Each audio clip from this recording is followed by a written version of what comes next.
Sa isang malaking kumpanya na kilala sa larangan ng construction, dumating ang isang bagong empleyado. Isang simpleng binata. Payak ang pananamit at may dalang lumang bag. Siya si Simon, bagong hire bilang janitor. Sa unang tingin, wala namang kakaiba sa kanya. Tahimik, magalang, at laging may ngiti kahit mukhang nahihiya. Bago siya pumasok sa opisina, tinapik siya ng kanyang kaibigang si Chano, kapwa janitor.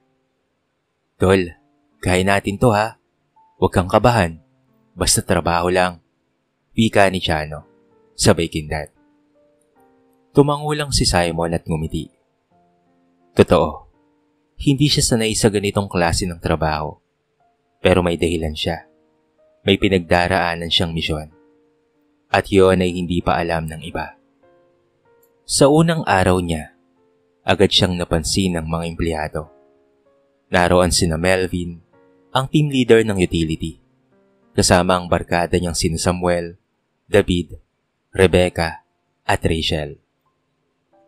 Mga matagal ng empleyado na mayayabang at mahilig mang insulto lalo na sa mga bagong pasok. "Uy, bagong janitor oh," kantsaw ni Samuel. "Tignan mo ang sapatos. Parang galing pa sa Divisoria." Singit ni Rebecca, sabay tawa. "Siguro wala tong alam kung hindi magwalis at magpunas." Dagdag naman ni Rachel. Pero ang pinakamatindi sa kanila ay si Melvin. Lumapit siya kay Simon at malakas ang boses na parang ipinahiya. "Hoy bata, ano bang pangalan mo?" Simon po." Mahinaong tugon niya. "Simon? Huwag kang tatanga-tanga dito ha. Ako ang team leader nyo, kaya sumunod ka lang. Dito, bawal ang maarte." Tahimik lamang si Simon. Hindi siya lumaban. Hindi nagreklamo. Sa halip, ngumiti lamang siya at tumango. "Opo, naiintindihan ko po." Pero sa loob-loob niya, alam niyang hindi niya dapat suklian ng galit ang ganitong asal. May mas malalim siyang dahilan kung bakit siya nandito. At kahit binastos siya, pinili niya pa ring manahimik. Kinagabihan, habang naglilinis ng sahig, nilapitan siya ni Chano. "Tol, pasensya ka na sa kanila. Talagang ganyan ang mga yon. Akala nila, sila na ang pinakamataas. Pero huwag kang magpapatinag. Ako nga ilang beses nang pinahiya niyang si Melvin. Pero iniisip ko na lang ang trabaho ko." Ngumiti si Simon sabay sagot. "Wala yun, Chan. Sanay na ako sa mga taong humuhusga kaagad. Hindi naman nila alam ang totoo." Napangiti si Chano sa kanya. "Totoo? Ano bang ibig mong sabihin, tol?" Napangiti si Simon at hindi sumagot. Sa halip, ipinagpatuloy na lamang niya ang kanyang paglilinis. Kinabukasan, mas lalo pang tumindi ang pang-aasar. Habang nagkakape ang mga empleyado, inutusan ni Melvin si Simon. "Hoy, pakidalan nga ako ng kape. Bilisan mo." Sabay sumabat ang mga barkada niya. May alila ka na, tol." Pagkatapos ay nagtawanan. Dala ng kahihiyan, napatingin ng ibang empleyado kay Simon. Pero imbes na magalit, kinuha lang niya ang order at mahinaong ginawa. Hindi niya hinayaan na sirain ng insulto ang kanyang araw. Sa mga mata ni Melvin at ng kanyang grupo, isa lamang si Simon na hamak na janitor na pwede nilang utos-utusan at pagtawanan. Pero ang hindi nila alam, ang binabastos nila ngayon ay meron palang itinatagong lihim. Mabilis na lumipas ang unang linggo ni Simon bilang janitor. Tahimik siya sa trabaho. Hindi nagrereklamo at laging nakangiti kahit binabato ng masasakit na salita. Ngunit ang mga mapangmata ay hindi na kontento. Sa pantry, habang nag-aayos ng kalat, biglang nagsidatingan sina Melvin kasama sina Samuel, David, Rebecca, at pati na rin si Rachel. "Uy, si bagong janitor oh. naglilinis ng basurahan. Bagay na bagay sa kanya. Sabay tawa na Rebecca. Tama. Tignan niyo tong kamay oh. Mukhang pangkalampag ng basurahan. Dugtong na Rachel. Humagalpak ng tawa ang grupo. Si Melvin naman, nakangisi lamang habang nagkakape. Simon, tandaan mo ha. Kung gusto mong magtagal dito, kailangan mong sumunod. Ako ang boss mo dito sa utility. Kaya kung ano ang iutos ko, susundin mo kaagad ha. Gets? Tumingin si Simon. May hinaon ng boses. Opo, naiintindihan ko po sir. Nagpalakpakan ng mga barkada ni Melvin na para bang nanalo sila sa pang-api. Ngunit hindi nagpatalo ang kalooban ni Simon. Hindi siya sumagot ng masama. Hindi siya lumaban. Sa halip ay tumalikod siya at itinuloy ang paglilinis. Kinagabihan, habang nag-aayos ng mga map at timba sa bodega, lumapit si Keanu. Tol, seryoso, bakit parang hindi ka nadadala sa mga ginagawa nila? Ako nga minsan gusto ko na silang murahin. Pero ikaw, tahimik ka lang lagi. Napangiti si Simon. Hindi naman kasi sa lahat ng laban ay kailangan mong sagutin ng galit yan. Minsan, mas malakas ang katahimikan kesa sa mura. Napakamot ng ulo si Keanu. Ewan ko sa'yo tol, pero iba ka talaga. Para kang merong tinatago Sandali siyang natahimik. Napatingin si Simon sa isang lumang larawan na nakasuksok sa kanyang wallet. Larawan niyon ng kanyang ama. Isang lalaking seryoso ang tingin. Nakasuot ng mamahaling suit. At sandaling sumilay ang lungkot sa kanyang mga mata. Bago niya muling itinago ito. Basta dyan, trabaho lang tayo. Hindi naman tayo laging nasa baba Napakunot ang noo ni Keanu. Tila may naramdaman. Pero hindi na nag-usisa. Kinabukasan, nagkaroon ng maliit na okasyon sa opisina. Birthday ni Rebecca. Nagdala siya ng cake at pagkain para sa barkada. Habang masayang nagkakainan sina Melvin at ang grupo, dumaan si Simon dala ang walis at dustpan. Napansin siya ni Rebecca. Oy janitor, gusto mo? Eto, tinarhan ka namin ng plato. Ng tirang buto. Sabay abot ng platong puro buto ng manok. Nagtawanan ng lahat. Tama, janitor lang naman siya Bagay sa kanya yan. Singit ni Samuel. Ang iba pang mga empleyado sa paligid ay nakatingin lamang. Walang makapagsalita. Alam nilang mali, pero takot silang kontrahin si Melvin, pati na rin ang mga barkada nito. Tahimik na tinanggap ni Simon ang plato ng mga tara. Ngumiti pa siya at nagpasalamat. Salamat po. Nagulat ang iba. Sapagkat sa halip na magalit, tila mas lalo pang nagpakumbaba ang binata. Ngunit may isang empleyado, si Mara na hindi natuwa. Lumapit siya kay Simon at mahina ang boses. Pasensya ka na Hindi lahat dito ganyan. May mga tao ring marunong rumispeto. Ngumiti si Simon. Ayos lang po. Hindi naman po ako madaling masaktan. Pero sa kanyang mga mata, may bahid ng sakit na pilit niyang itinatago. At sa sulok ng silid, si Melvin ay nakamasid, habang ito ay nakangisi. Para bang sinasabi ng kanyang tingin, hanggat nandito ka, ako ang mas mataas sa'yo. Lumipas ang mga araw, at tila mas lalo pang lumalakas ang loob ni na Melvin at ng kanyang mga barkada na malitin si Simon. Sa bawat hakbang niya sa opisina, tila may kasunod na tawa, bulong o pangungutya. Ngunit sa lahat ng iyon, nanatiling tahimik si Simon. Isang hapon, habang naglilinis ng conference room, pagkatapos ng isang meeting ng mga executives, pumasok bigla si David. Hoy Simon, bilisan mo naman Para kang pagong Dapat janitor. Mabilis kumilos. Hindi yung parang naglalakad ka sa pasyalan. Humagalpak ito ng tawa, sabay kuha ng isang baso ng tubig at biglang ibinuhos sa sahig. O yan, linisin mo ulit yan Napatingin si Simon sa sahig at sa loob-loob niya, alam niyang sinasadya talaga ng mga ito. Ngunit imbes na mainis, Dahan-dahan niyang pinunasan ng basa gamit ang map. Ganun ba? Pasensya na po. Pumasok din sina Rebecca at Rachel. Sabay abot ng tissue at ikinalat pa sa sahig. Oops! Sorry, janitor. Matutumihan na naman. Nagtawanan sila habang si Simon ay patuloy labang sa paglilinis.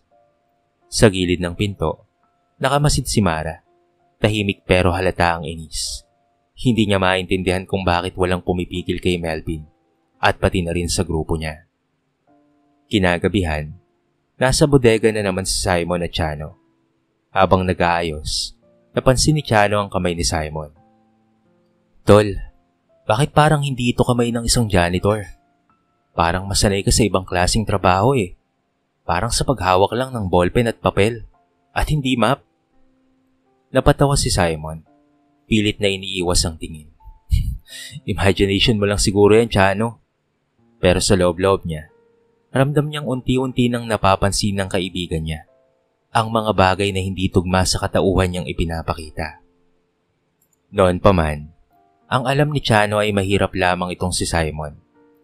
Nagkakilala lang kasi sila noon sa isang paliga ng basketball. At mula noon ay naging magkaibigan na silang dalawa. Kahit pa hindi alam ni Chano ang background nitong si Simon. Bago sila umuwi, may dumaang mamahaling sasakyan sa harapan ng gusali. Napatingin si Simon sandali. Kilalang kilala niya ang plate number, pero agad niyang ibinalik ang tingin at naglakad papalayo. Simon, kilala mo ba yung may-ari nun? Tanong ni Chano. Hindi Mabilis na sagot niya, sabay ngiti. Pero sa loob niya, naglalaban ang kanyang damdamin. Ang pagnanais na manatiling lihim ang kanyang pagkatao at ang bigat ng katotohanang hindi siya basta-basta lamang. Kinabukasan, dumating ang isang matandang executive, si Mr. Delgado, isa sa mga senior managers. Tahimik itong lumapit kay Simon habang naglilinis ng hallway.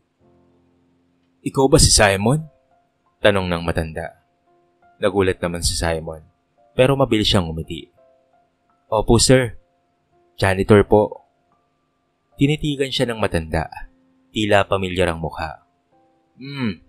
Mayawig ka sa kakilala kong tao. Sige, ituloy mo lang ang trabaho mo Saka ito umalis. Hindi ito pinansin ng iba.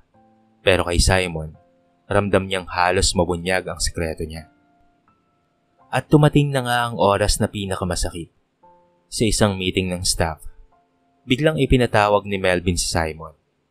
Simon, halika dito. Harap ka sa lahat. Nagkatinginan ng mga empleyado. May kaba sa kanilang mga mata. Ito ang bagong janitor natin. Tignan nyo, mahiyain, tahimik, pero wala namang silbi.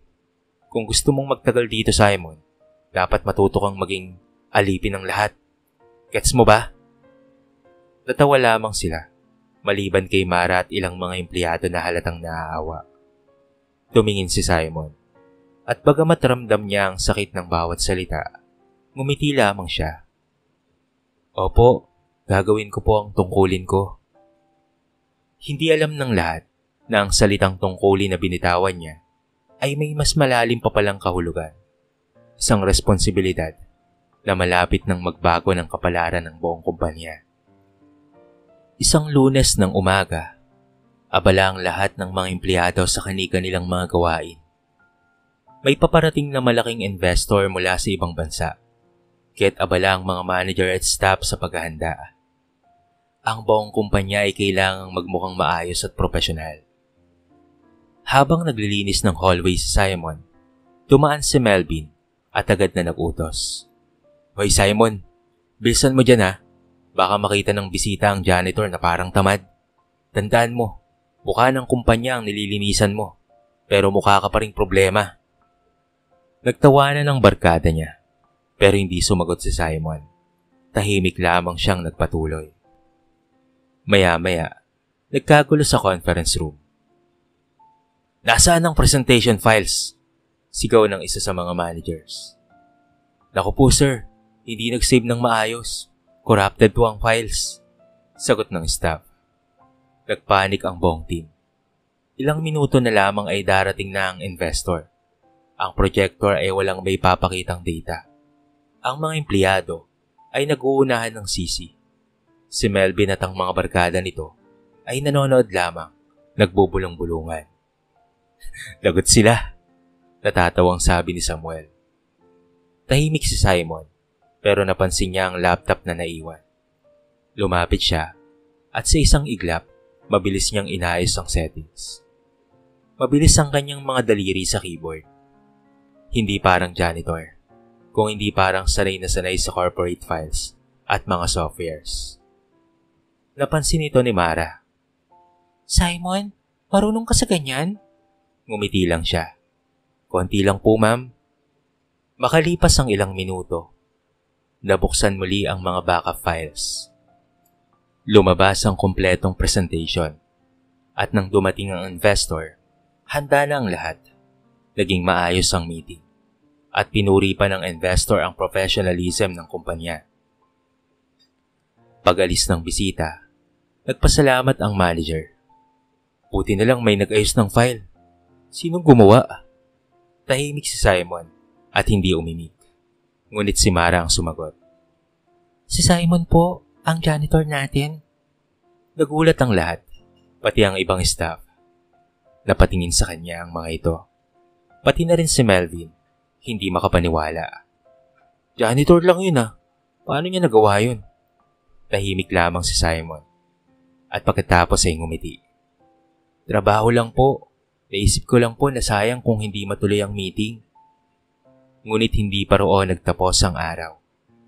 Pagkatapos ng meeting, habang naglilinis ng lobby, biglang nagkaroon ng maliit na aksidente. Natapilok ang isang bisitang executive at muntika ng mabagsakan ng mabigat na dekorasyon. Mabilis ang lahat, pero mas mabilis si Simon. Sa isang iglap, sinalo niya ang bakal na halos bumagsak sa bisita. Diyos ko, salamat! Sigaw ng executive, halos nanginginig. Kung hindi dahil sa'yo, baka nabagok na ako. Muling napatingin ang lahat kay Simon. Sa oras na yon, hindi lang siya basta janitor. Naging bayani siya sa simpleng paraan. Ngunit para kay Melvin at pati na rin sa mga barkada nito, hindi yun sapat. Lalo silang nainis. Palakpakan ng janitor natin. Sarkastikong sigaw ni Melvin. Sabay palakpak. Akala mo naman superhero. Nagkataon lang yun. Ngumiti lang si Simon. Hindi pinansin ang pangutya. Ngunit sa puso ng ibang empleyado, nagsimula na silang mag-isip. Sino ba talaga si Simon? At bakit tila iba siya sa lahat ng kanilang janitor?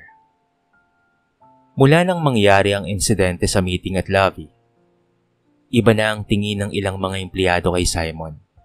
Ang dati simpleng janitor na nilalait, ngayon ay may mga kumikilala na sa kanya. Sa pantry, nilapitan siya ni Mara. Simon, salamat ha. Kung hindi dahil sa'yo, baka napahiya na ang kumpanya. Ang galing mo. Bakit marunong ka sa mga ganon? Ngumiti lamang si Simon. Casual na sagot.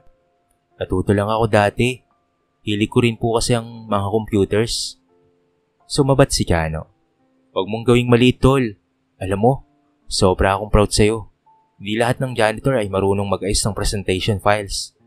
At yung pagsalo mo sa bakal, grabe, hindi ko kaya yun.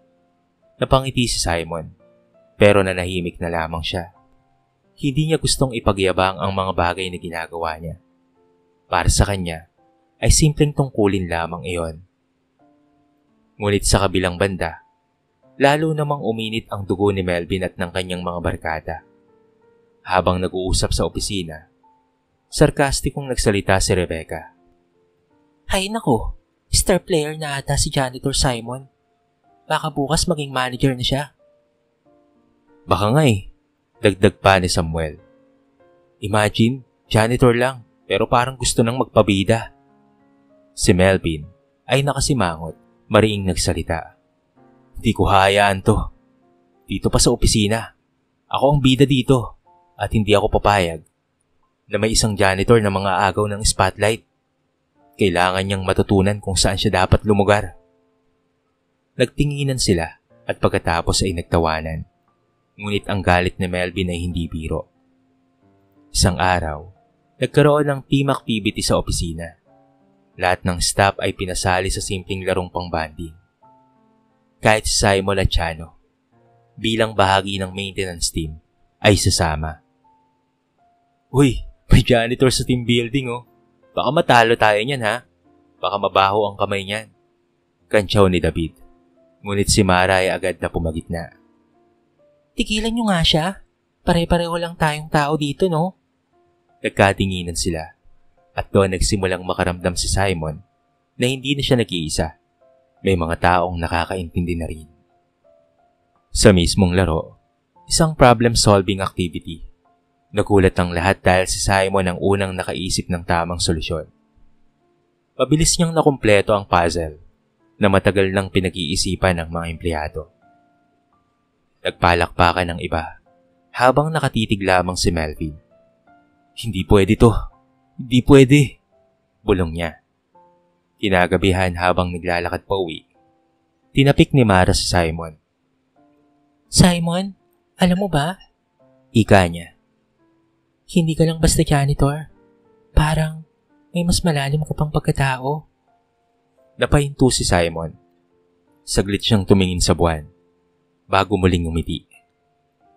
Hindi naman importante kung ano ako eh. Ang mahalaga po, ginagawa ko po ang tungkulin ko. Ngunit bago siya tuluyang lumakad, muling tumingin si Mara. Sa kanyang puso, alam niyang may malaking sikreto ang binatang ito. At sa kabilang dako, habang pinagmamasdan siya ni Melvin mula sa malayo, pabulong itong nagsalita. Hindi kita titigilan, Simon.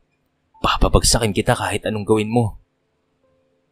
Isang hapon, habang abala ang buong kumpanya sa paghahanda para sa biglaang pagbisita ng CEO mula sa ibang bansa, isa itong malaking okasyon dahil dito nakasalalay ang bagong kontrata na siyang magpapabago ng negosyo. Lahat ay abala. Managers, staff, at pati na rin ang mga utility team. Si Melvin gaya ng dati, todo utos kay Simon. Hoy Simon, siguraduhin mong malinis ang bawat kanto ha. Ayokong may makita ang CEO na kahit isang alikabok. Pag pumalpa ka, lagot ka talaga sa akin. Tahimik lamang na tumango si Simon. Dala ang map at dustpan. Sa panlabas, parang wala lang sa kanya. Pero sa loob, alam niya, malaking araw ito para sa kumpanya. Makalipas ang ilang oras, habang naghahanda na ang lahat sa conference hall, biglang nagkagulo. Sir, may problema po. Sigaw ng IT staff. Hindi gumagana ang system. Wala tayong access sa financial reports. Nagpanik ang managers. Ang pangunahing dokumento para sa presentasyon ay hindi ma-access. Lalo na kung walang datos. Tiyak na mabibigo ang meeting. Paano na to? 10 minuto na lamang. Narito na ang CEO. Hindi pwede. Delikado ang kontrata natin. Habang ang lahat ay nagkukumahog, nakatayo lamang si Simon sa gilid. Tahimik na nakikinig. Muling lumapit si Mara. Simon, baka naman may alam ka. Mahina niyang tanong. Hindi na siya nagdalawang isip. Lumapit si Simon sa laptop. Mabilis na tinignan ang system logs. At sa loob lamang ng ilang sandali, na-troubleshoot niya na ang problema. Try niyo ulit ngayon, may hinahon niyang sabi. At sa isang iglap, bumalik ang system. Lumabas ang kompletong financial reports. Nagpalakpakan ng lahat ng staff. Buti na lang na-save tayo. Pero, paano nagawa ng janitor yan? Bulong ng iba. Tahimik lamang si Simon. Para sa kanya, normal lang naman ang bagay na yon. Pero sa lahat, ay isang malaking misteryo. Pagdating ng CEO, maayos na naisagawa ang presentasyon. Pumirma ito ng kontrata at masayang nagpasalamat sa lahat ng empleyado. I'm impressed with the preparedness of this company. Wika niya. Sa gilid ng conference room, nakamasid lamang si Simon habang ito ay nakangiti. Hindi niya kailangan ng palakpakan. Sapat nang natupad niya ang kanyang tungkulin Ngunit hindi yon ganoon para kay Melvin. Galit na galit ito sa kanya. At habang nagiinuman sila ng barkada sa labas kinagabihan, hindi niya mapigilang maglabas ng sama ng loob. Hindi na ako makakapayag. Isang janitor lang siya. Pero bakit lahat ay napapatingin sa kanya't napapahanga? Baka minalas ka lang, Melvin. Nagkataon lang siguro na marunong siya. Sabi na Rachel. Hindi. May tinatago ang lalaking yun. At ako ang makakabisto nun. Singal ni Melvin. Kinabukasan, habang naglilinis si Simon, nilapitan siya ni Melvin. Hoy Simon, magaling ka pala sa computer ha. Pero tandaan mo, janitor ka lang. Hindi ka tatagal dito. Gagawin ko lahat para mawala ka. Hindi sumagot si Simon. Ngumiti lamang siya. Sir Melvin, trabaho ko lang po ang ginagawa ko. Wala po akong ibang hangarin. Pero sa loob-loob ni Simon, ramdam niya na papalapit na ang oras na hindi na niya kayang itago pa ang katotohanan. Dumating na nga ang araw ng pinakamalaking event ng kumpanya, ang Annual General Assembly. Lahat ng empleyado, managers, at pati na rin ilang shareholders ay naroon. Malaking selebrasyon. May mga bisita mula sa ibang bansa at mismong chairman ng kumpanya ang dadalo. Abala ang lahat sa paghahanda. Si Simon at Chano, tulad ng dati, tahimik lamang na nag-aayos sa kilid. Naglilinis ng sahig at nag-aayos ng upuan. Habang masaya ang lahat, may kakaibang plano naman sina Melvin at ang kanyang barkada. Ngayon ko siya ibabagsak, bulong ni Melvin. Pag napahiya siya sa harapan ng lahat, titigil na ang pagpapabida ng janitor na yun. Nagsimula na nga ang programa. Nagbigay ng talumpati ang ilang executive at ipinakita ang mga achievements ng kumpanya. Ngunit bigla, isang malaking problema ang sumabog. Literal. Isang projector ang nag-overheat at pumutok na nagdulot ng usok at maliit na apoy sa gilid ng entablado. Nagkagulo ang lahat. Nagsisigawan ang mga empleyado at bisita. Mahilan pang nadapa sa pagmamadali.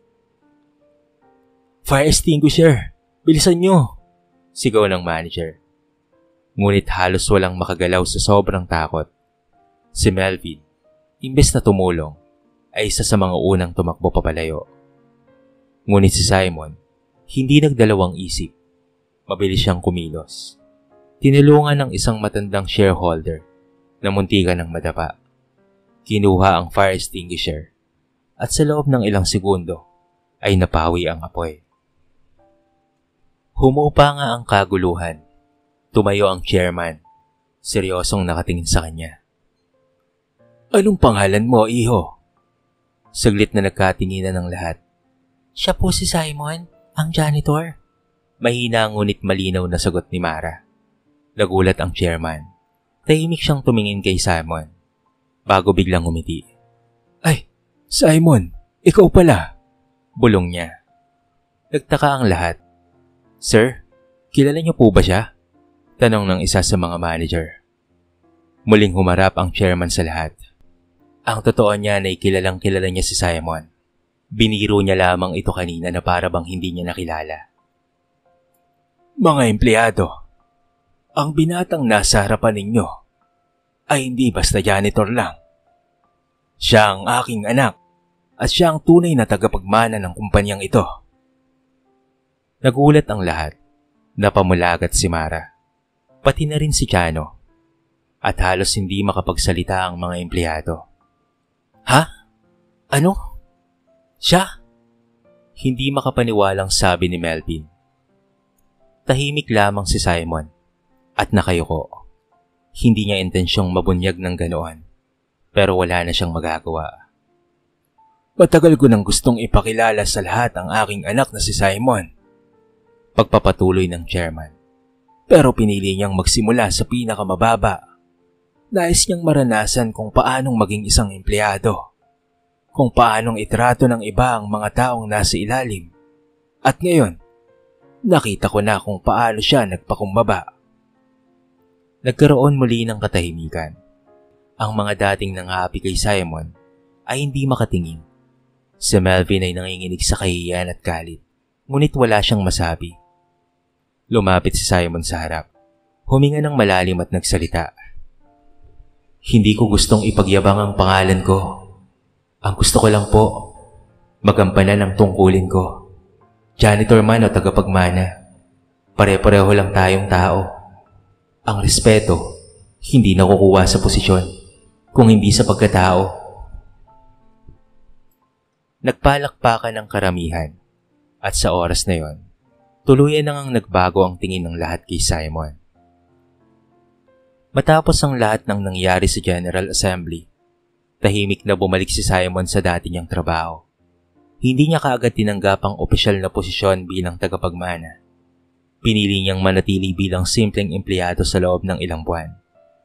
Sa bawat araw na lumilipas, dahan-dahang nagbabago ang trato sa kanya ng mga kasamahan.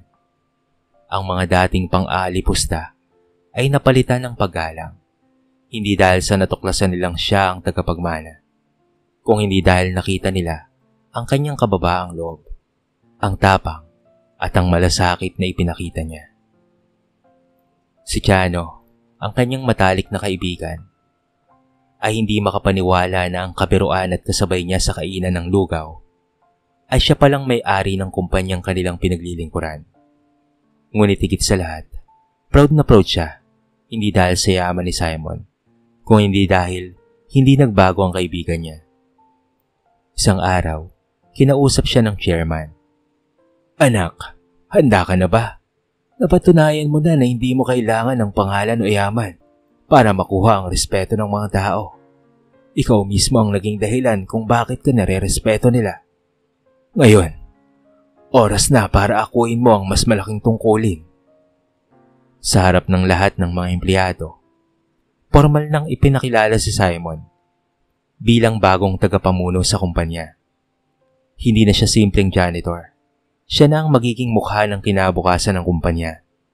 Ngunit sa puso niya, isa pa rin siyang lingkod.